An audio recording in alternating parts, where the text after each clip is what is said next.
అందరికీ నమస్కారం అండి. క్యాప్సికంతో కర్రీ చేస్తున్నాను. 3 పెద్ద ఈ సైజు 3 తీసుకున్నాను. పావు కిలోకి ఎక్కువ అనమాట. మెంతికూర, 3 టమోటా, ఒకే పెద్ద ఆలండి, 2 చిన్న ఉల్లిపాయలు. ఇంకా చెప్తాను.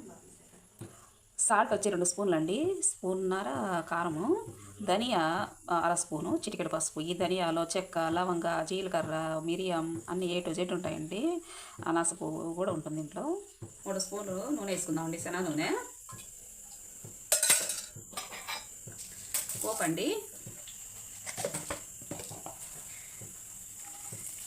కరివేపాకు కొంచెం, ఉల్లిపాయ వేసుకుందాం. కొంచెమే వేగనియాలి, అన్నీ ఒకదాని తర్వాత ఒకటి వేసేసుకోవడం. ఫుల్ మంట పెట్టేసాను. ఇదండి కొంచెం అల్లం వెల్లుల్లి, ఎక్కువ అవసరం లేదు. వెల్లుల్లి కలబెట్టాను. టమాటా వేసుకుందాం.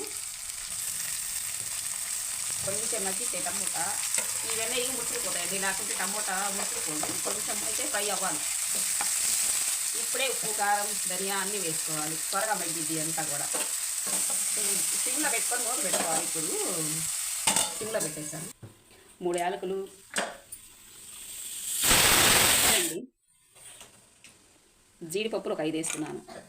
ఇది పేస్ట్ చేద్దాం. మగ్గి చూడండి. ఇప్పుడు క్యాప్సికము, ఆలు వేసుకుందాం. మెంతి కూర కూడా ఇప్పుడే వేసుకుందాం. అన్నీ మగ్గిపోతాయి. పెట్టేసుకొని మూత పెట్టేసుకుంటే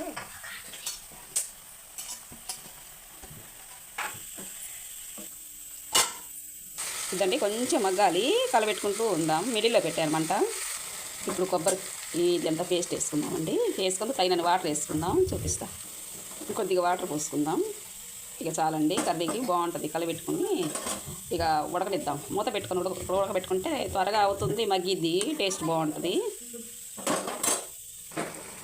ఇదండి ఇంకొంచెం ఉడకాలి.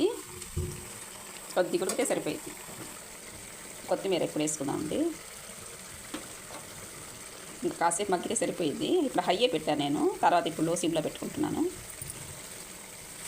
రెడీ అయిపోయింది, దించుకుందాం. ఇదండి బాగా వచ్చేసింది. ఉప్పు, కారం అన్నీ పర్ఫెక్ట్గా సరిపోయినాయి. 2 స్పూన్లు సాల్ట్ వేసాను కదా, కరెక్ట్గా వచ్చింది. బాయ్ అండి. Thank you for watching.